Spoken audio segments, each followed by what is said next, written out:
The theme for this retreat is Happiness is the Way. And in this retreat, we'll have the chance to look into the basic teachings of the Buddha and how it can become a relevant part of our life. And we learn the teaching of the Buddha not as theory, but as a practice.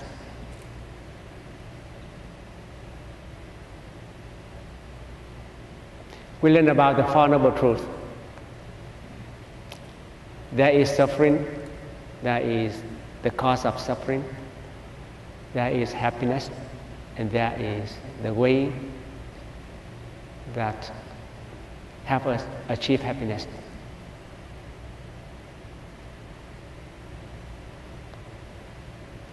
But how they are related to our daily life.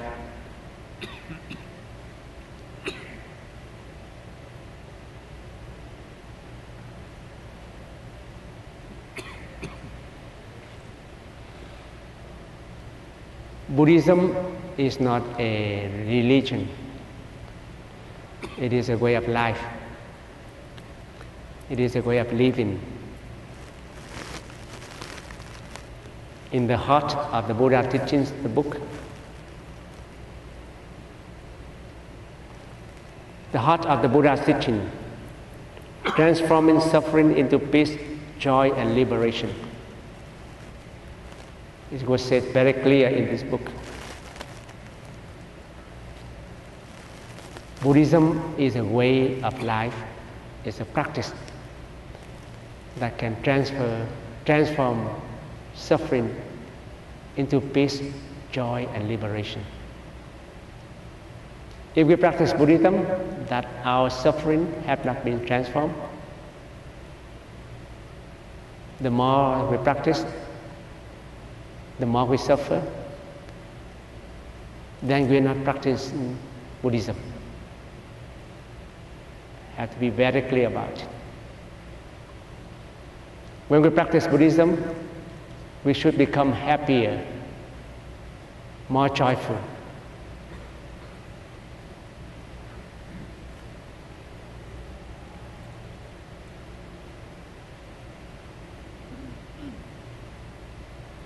And the way to do that is to be mindful, to be really alive in each moment.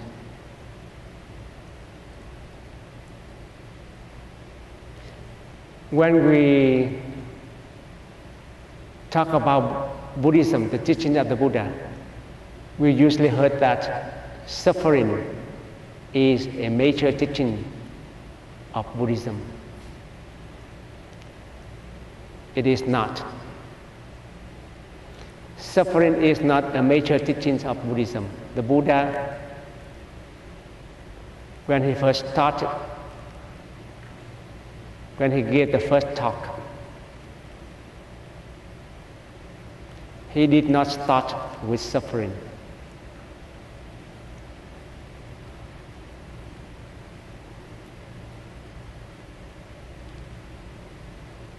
He pointed out that the way to happiness is right view, right thinking.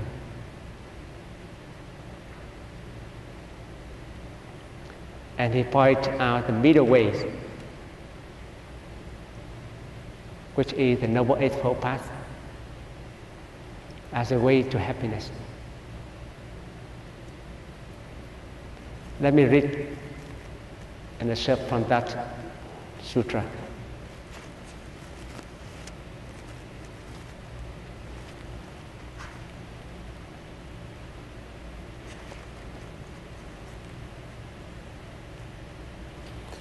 We have the sutra on turning the wheel of the Dharma.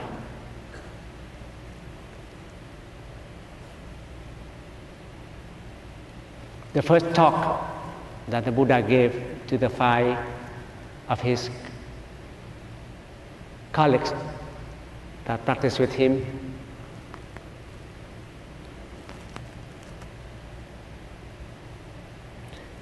The Buddha addressed a group of 5 monks,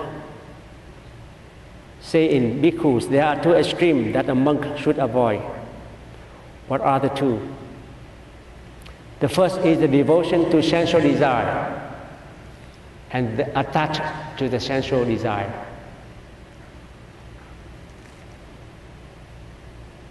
Such devotion is base, pedestrian, worldly, ignoble, and unbeneficial. The second is devotion to harsh austerity. Such devotion is painful, ignoble, and unbeneficial. By not following either of these extremes, the Tathagata has realized the middle way that gives rise to seeing and understanding.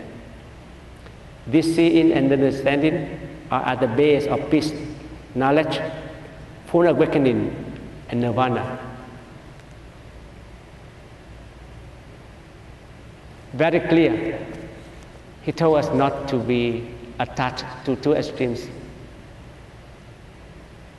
One is attached to sensual pleasure, sensual desire. The other one is to harsh austerity. It begins with our attachment.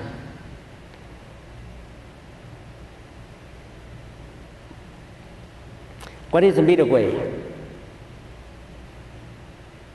That the Tathagata has realized that gives rise to seeing and understanding. When that seeing and understanding are at the basis of peace, knowledge, full awakening, and nirvana. It is a noble eightfold path. Consider right view, right thinking, right speech, right action, right livelihood, right diligence, right mindfulness, and right concentration. It was very clear at the beginning.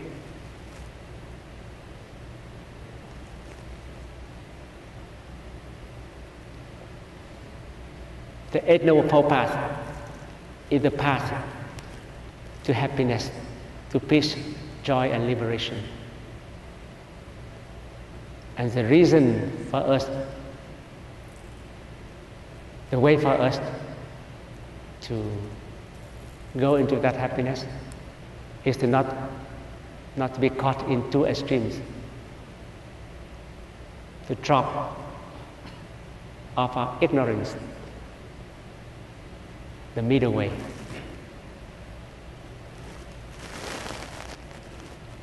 So why suffering has become a major mark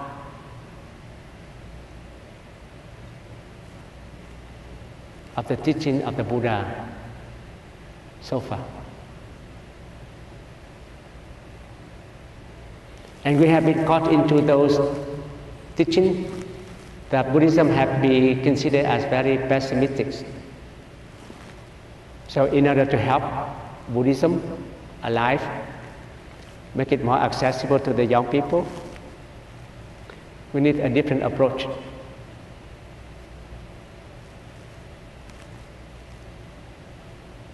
Buddhism is neither pessimistic or optimistic. Buddhism is realistic. Say things called by what it is. In Buddhism, we call things with their true names. Nothing is good or bad. It's the mind that makes it so. So it is our mind that discriminates, that gave us problems.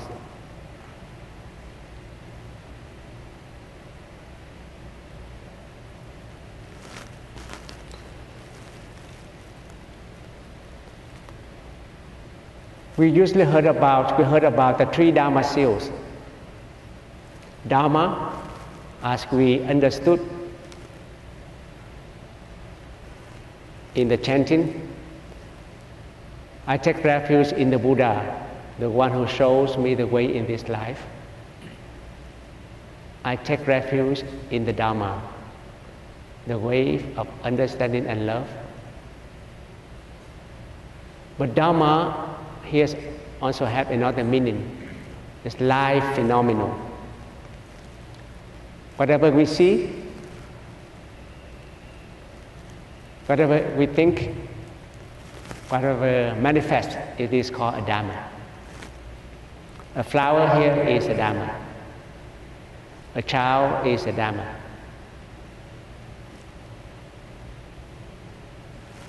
A book is a Dharma. And all Dharmas, all phenomena, have three characteristics. Every Dharma have to follow this rule. The hands of the child that I hold this morning is different from the hand of the child that I will hold tomorrow.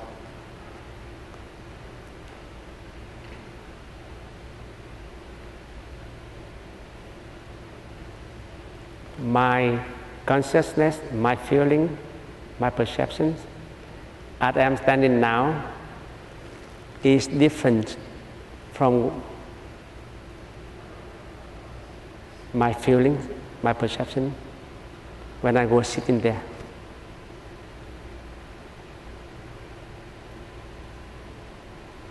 Always changing.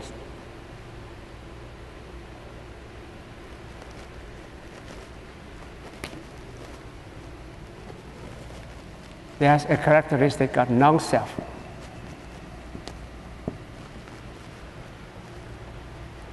Non-self here means that things cannot exist by itself. There is no such thing as the separate self. Always the same, never changing.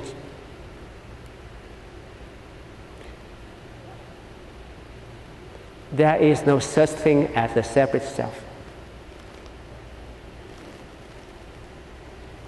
That flower, we see that there's the yellow color, the red color, there's the green leaves. The reason we see it like that, because there are many conditions. If they are light, there's light, then we can see things like that. But if we put the flowers in a different light, the yellow may not be yellow. Whatever manifests in front of us, it depends on many conditions. Without water, there would be no flower.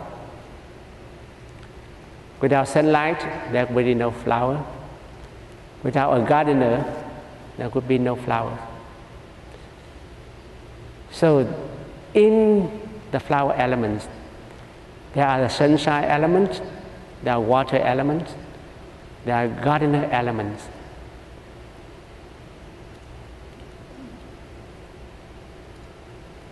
That's what it means by a non-self nature. There is no separate self.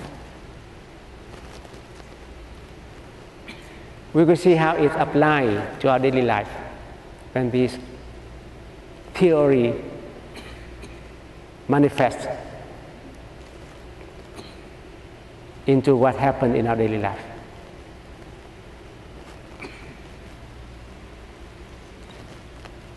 We say that our children now are so they do not listen to us anymore.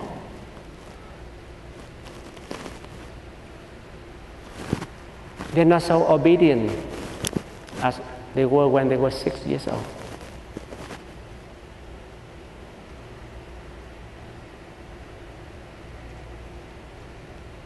When they were young, 5, 6 years old, they only, most of the time, they interact with us.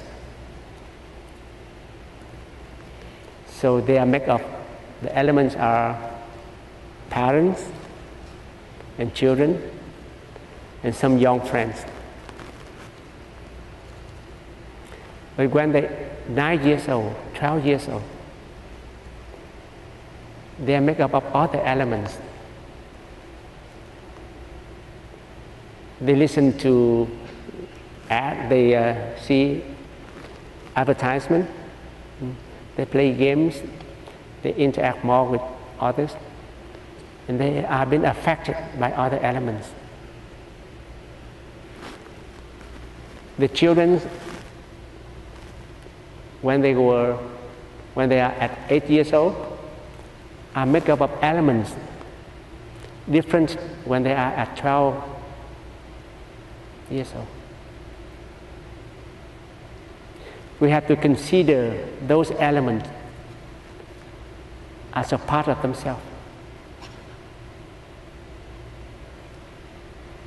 We cannot expect them to be like 6 years old and expect them to listen to us like when they were 6 years old. Then we see the teaching of impermanence, of selflessness, help us deal with a lot of problems.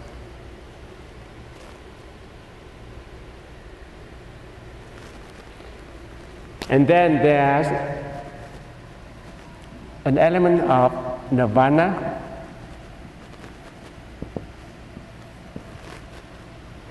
is an absence of discriminated mind, an absence of comparisons, of judgment, of being caught into ideas. And these are what we call the three Dharma seals. But there's another teachings that we heard that the third element is suffering.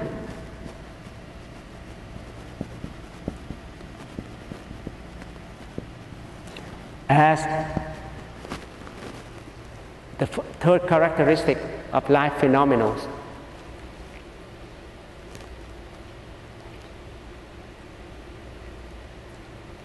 And because of this, we said life is suffering.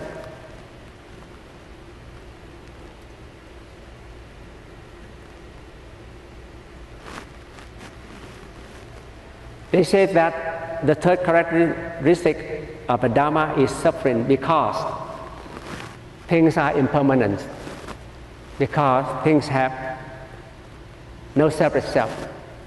Things keep changing. That's why the third element is suffering.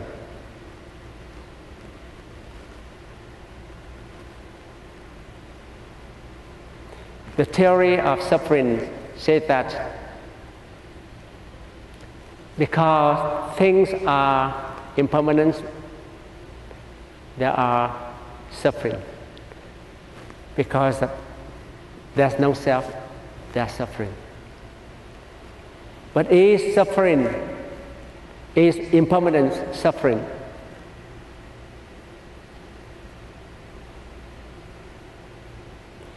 When a mother gave birth, the baby was just about 2 kilograms, 3 kilograms. And the baby could not turn, could not do things by himself or herself. And because of impermanence, that the child can turn,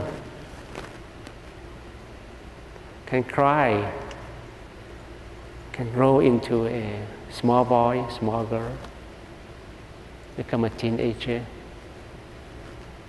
become a young person. If there is no impermanence, there's no changes, then there would be no life. So why impermanence is suffering?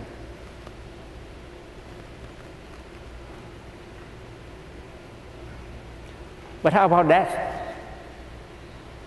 We don't want to die. That's why we say life is impermanent, is suffering. because we don't want to get old. We don't want to die. We don't want to get sick. And that's where the idea of impermanence is suffering coming to. We are attaching to a self.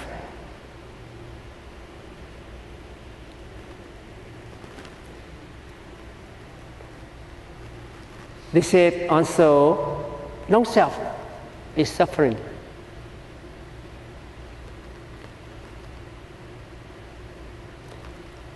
Over here in the time of the Buddha, there was a belief that there is a self. And this self is eternal. There's a permanent soul, never change. And we can be reborn time after time with this same soul.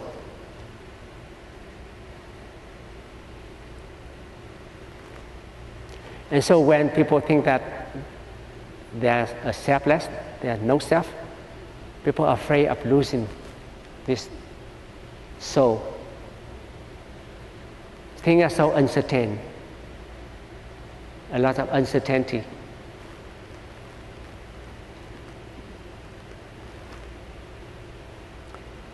This retreat is possible because my grandparents met 100 years ago. If my grandparents didn't meet 100 years ago, there would be my parents would not be here. And if my parents would not be here, I would not be here.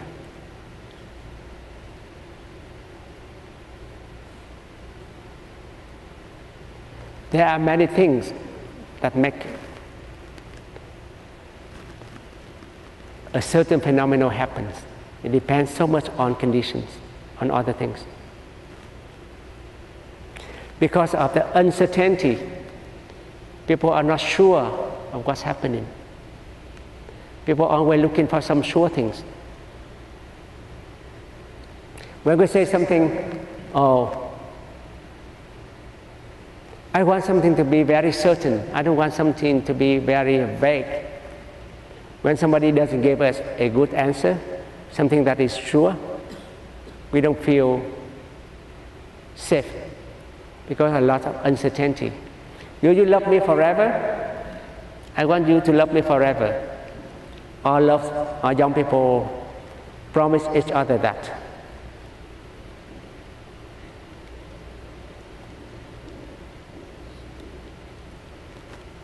And they want a yes, I love you forever.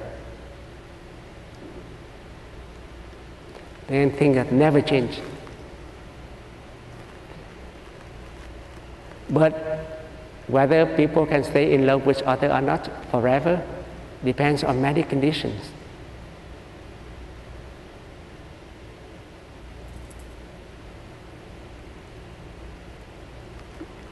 Don't expect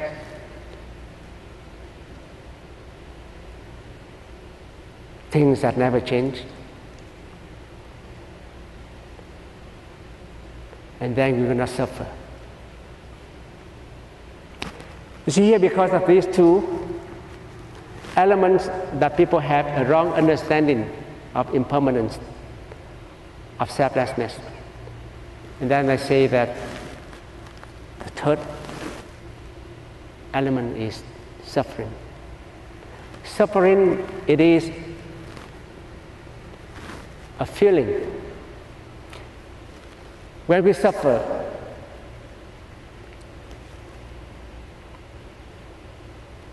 because something that do not happen to the way we like, but suffering comes and goes.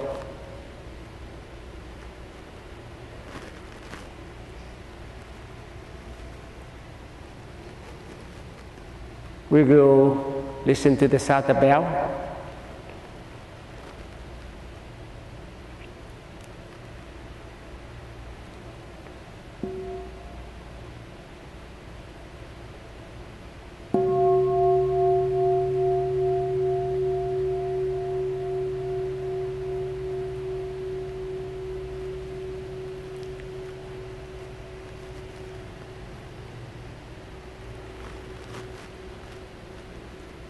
The cat, go to the example of the cat.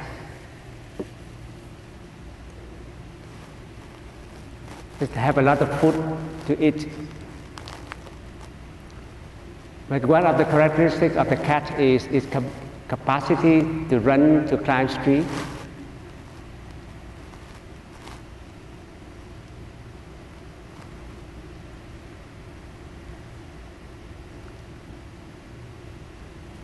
We need food to eat. But if after having too much food, a lot of energy, take in more energy than we need,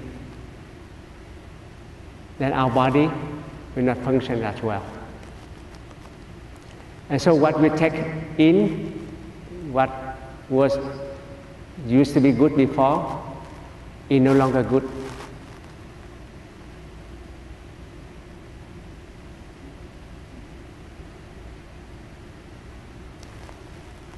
Feelings.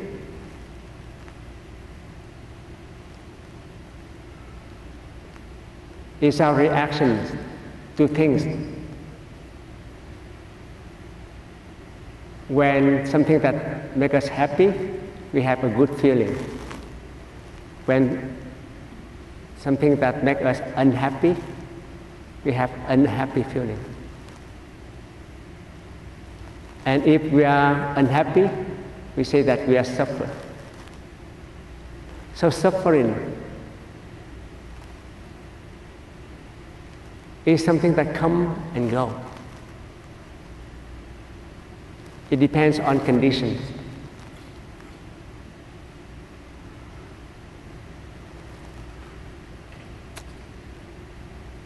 A young woman talked to her friend, shared with her friend about her new dress.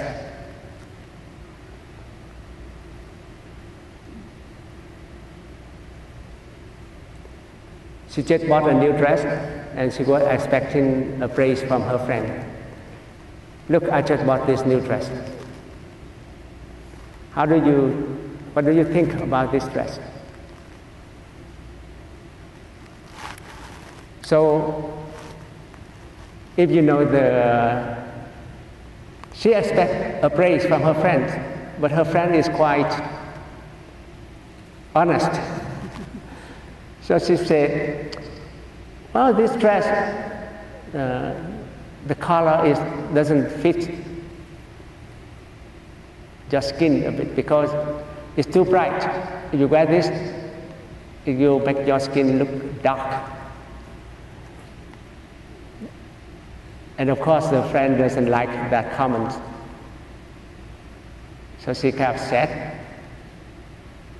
But then her friend, after seeing the reaction on her face, realized that she had said something that made her friends unhappy.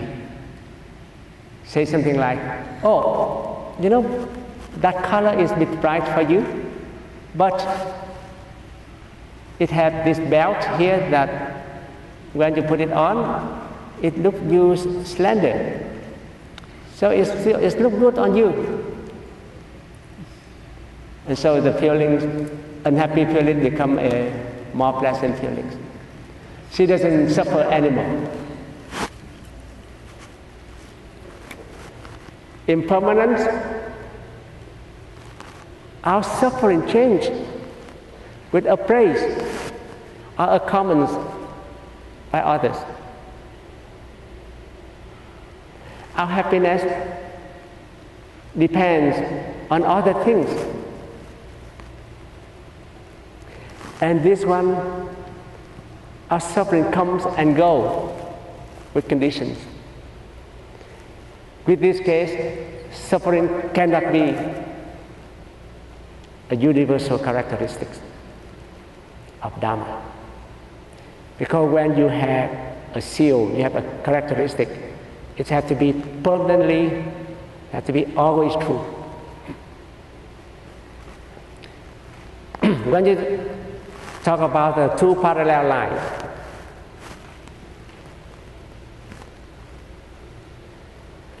One characteristic of parallel lines is they never meet. If you have something like this, it's crossed like this, it's not parallel lines.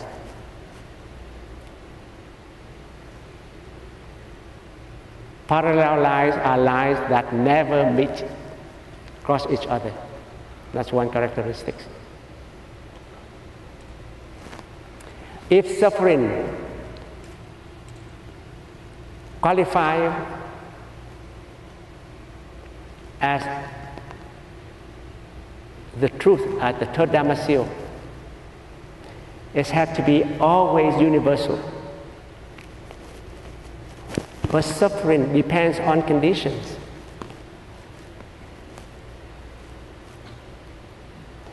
It depends on impermanence. It depends on no self. It's already in those two characters. So the third element of the Dharma seals is the absence of thought, of discriminating mind. And that's what the Buddha said in his first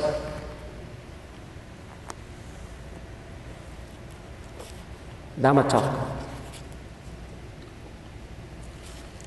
We are usually caught in two extremes, either physically or mentally.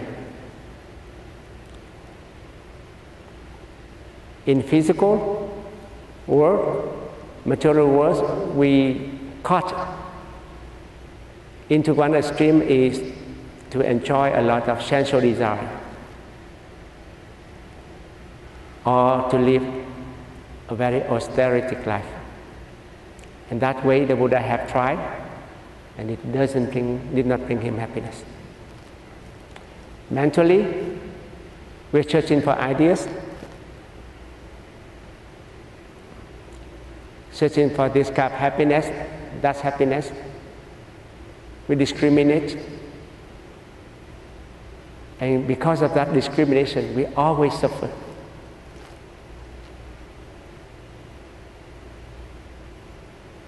So the third Dharma seal says that it is a state of mind that there's an absence of discriminating thought. There is no comparisons, there's no judgment.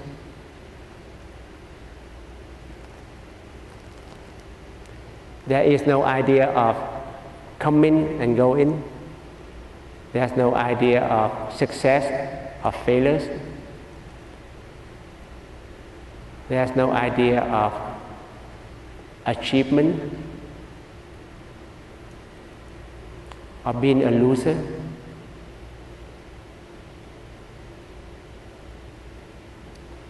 How do we apply this principle into our daily life is the key. As we were instructed yesterday,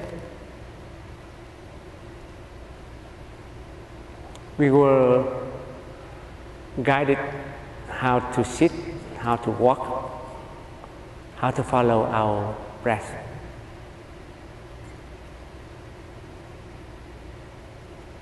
In our practice, the practice of samatha,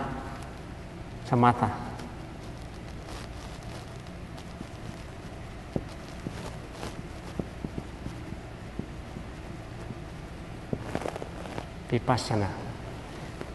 There's a practice of meditation, it's called samatha meditation. Stopping, calming. And there's a practice of vipassana, looking deeply.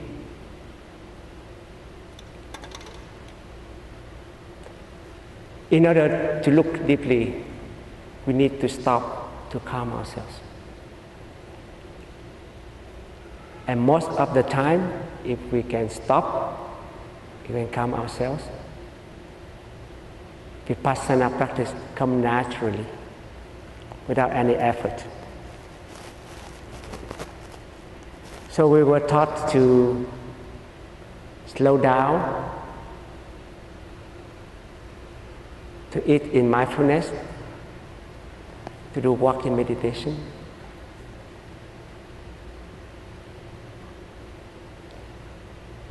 to take a nap. They are samatha meditation.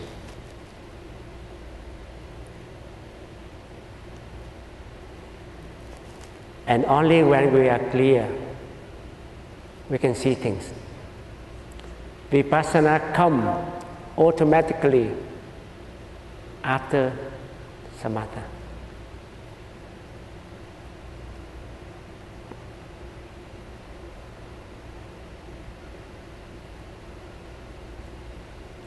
How do we deal with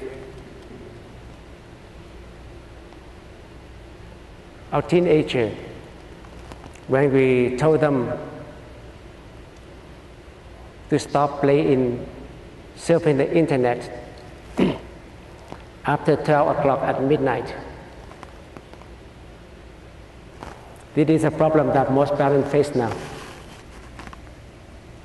Our children, not the only children, even now adults are also addicted to the internet. We just call our loved ones are addicted to the internet. And they cannot close the screen, turn off the computer at 12 o'clock at night, at midnight. So suffering.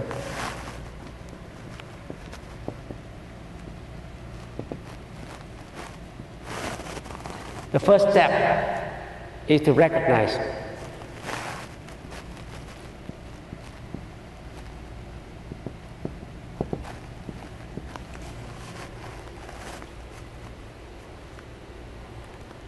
we have to be able to recognize what's happening, recognize our feelings,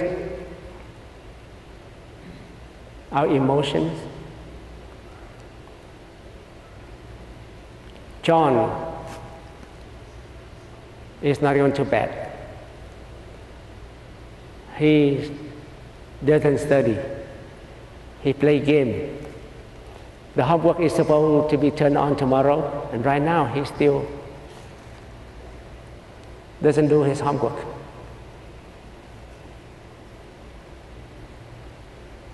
Is that a suffering? Suffering not only for, now it's only sickness, but this one is a major suffering now. John doesn't do his homework.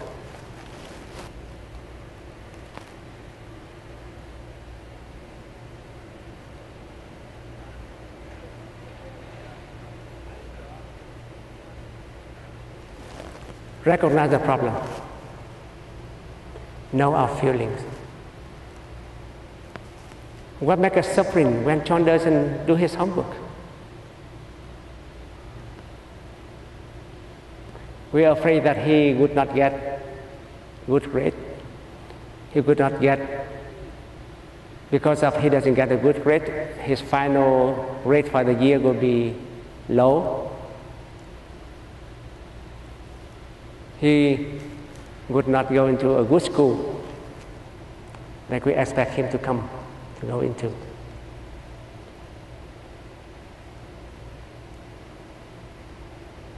So we know what's happening, recognition.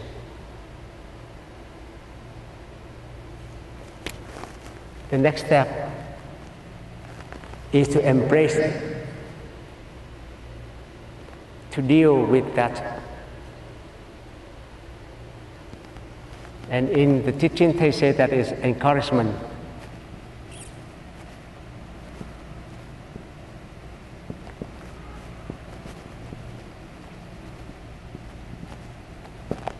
It's embracing.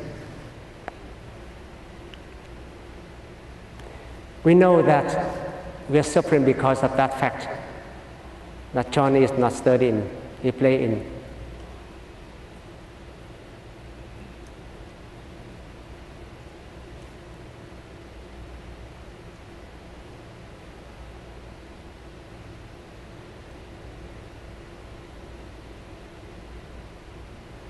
And in order to do this embracing of encouragement, we need to have a lot of mindfulness. We need to know what's happening.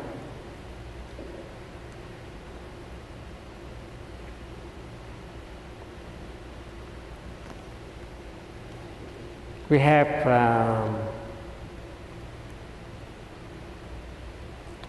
one family, the Sangha, who have two sons who are on a teenager that have this kind of problem. And the mother tried her best to help. And one thing nowadays is this problem doesn't come out at once. It comes because of how we raise our children. Most of the time now we are so busy. Parents are so busy. They don't have time to take care of their children, so they leave everything through the electronic world. They don't have time to take care of their children. Turn on the TV. Let the TV be the babysitter. They don't have time for the children. Play the game. Do this and that. No interactions. And they're not strong enough to stop the children from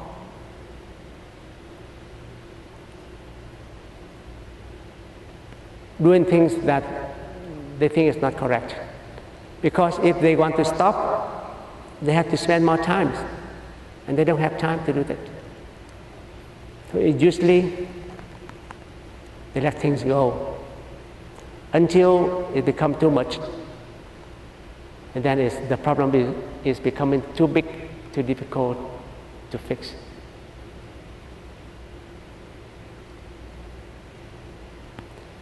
So we look deeply into the problems. We recognize and we embrace.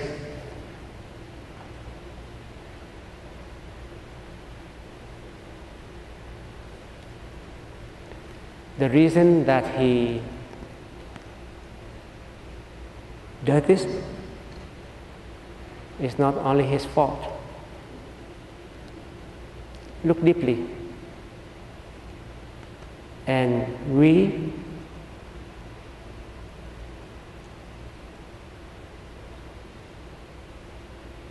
as when we see this, we have to understand what he goes through.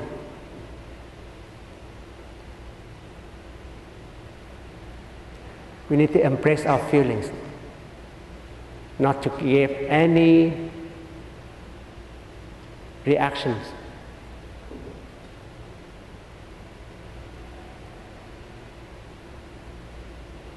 We help the mother deal with these two children, two young teenagers, by having him to come to our temple, participating in their activities, and providing ways for them to not to interact with the electronic gadgets.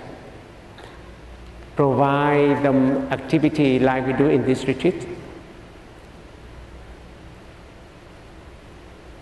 We do not blame anything, because we know nowadays they don't have friends, and young people treating games as their friends, and the only way to connect with the outside world. So we embrace it. And we encourage them.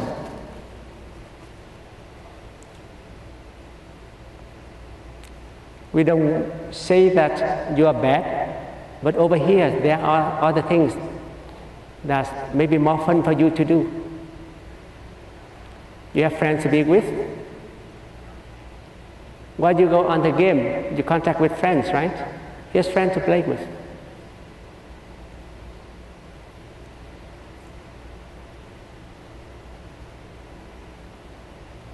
And we say that it's possible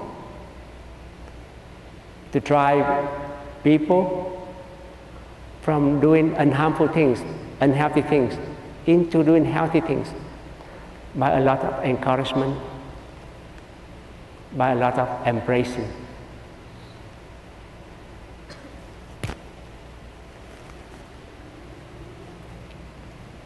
The third step is the realization.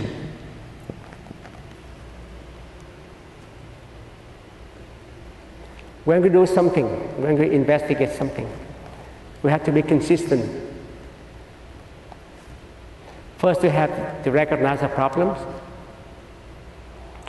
We have to give a lot of encouragement, of embracing, to accept the problems. And then we have to follow the path until it can be realized.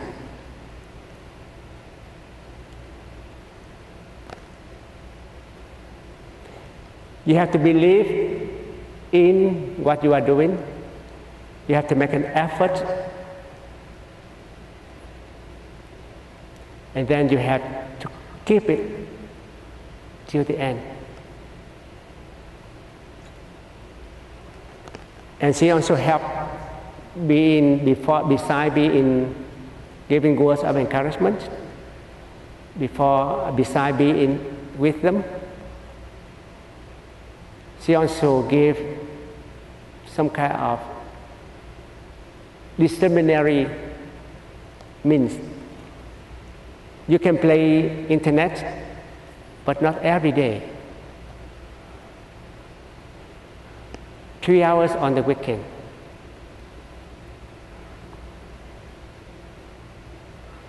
When the time you come back from school, you need to study.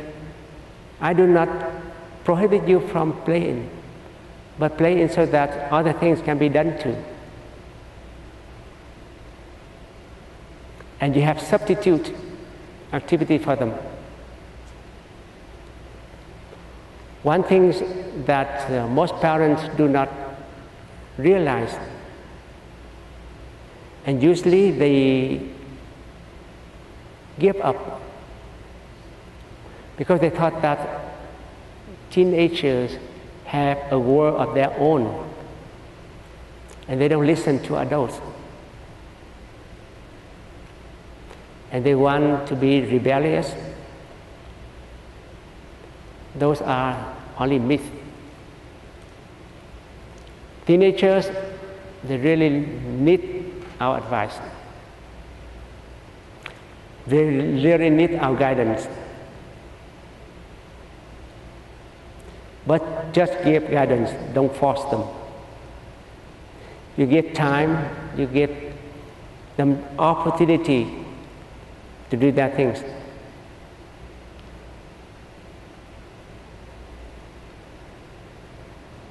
You need to accept them. You need to, but the goal, the thing is that what you're doing is to help them, have to be realized.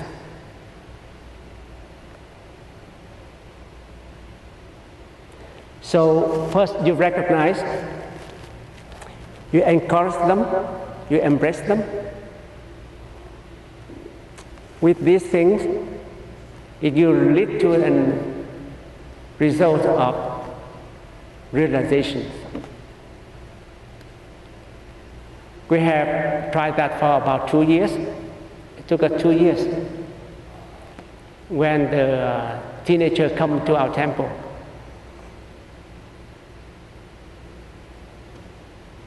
we realized the problems. That these two teenagers did not have any other contact except for their electronic gadgets. When they come to the temple, they go to a room and play the games. But the mother said,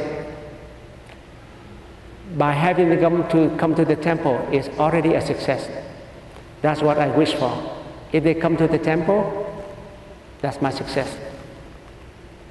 Second step, how can we bring them out of their addiction to the games and electronics?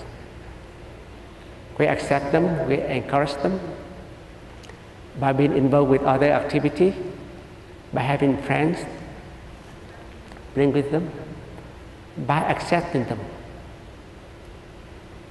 In a retreat, they share rooms with others, that they play game until 3 o'clock in the morning. Other people could not sleep.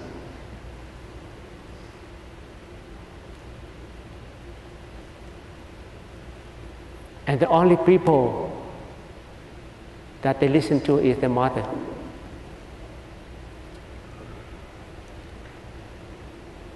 We didn't ask them to leave the camp, but we arranged for the mother to live nearby.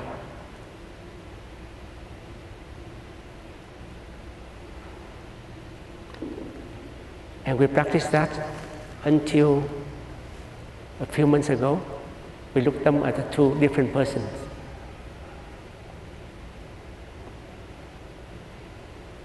It's the cause of the love, of the understanding.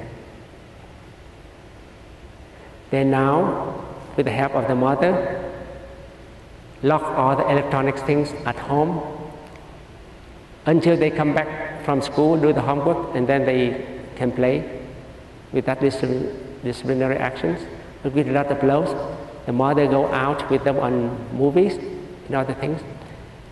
And their time on the internet now are less because they have other things to do.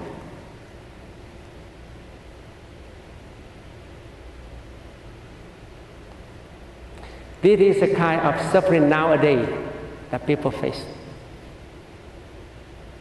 How about happiness? If we only talk about the suffering. So I asked the mom, what is the happiness that you have when you deal with this, with your difficult children?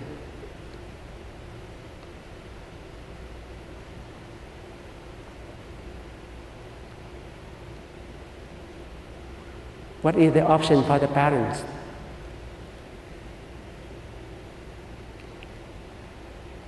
Seeing them grow into healthy, into useful person, seeing them grow into adults that can take care of themselves. That's the mother happiness.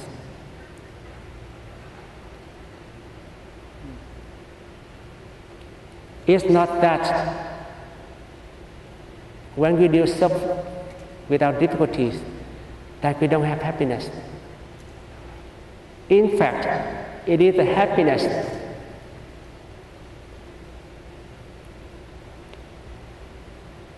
that comes from facing that suffering that keeps us going. The truth is, if there is no happiness, there is no way that we can deal with suffering.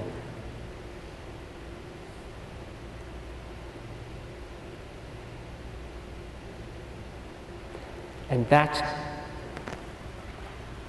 the elements of nirvana. When we give birth to our children, do we have choices?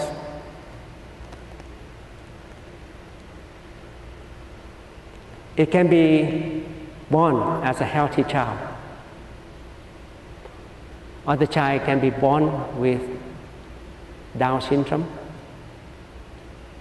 with autism. It's unknown.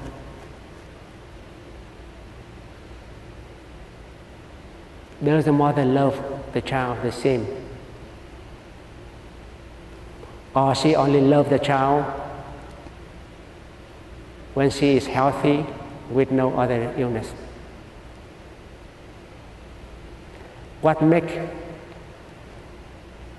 the mother take care of the child with physical disability and lead her, raise them to adults with a lot of difficulties? It is because of there's a happiness, there are joy when we are dealing with those difficulties.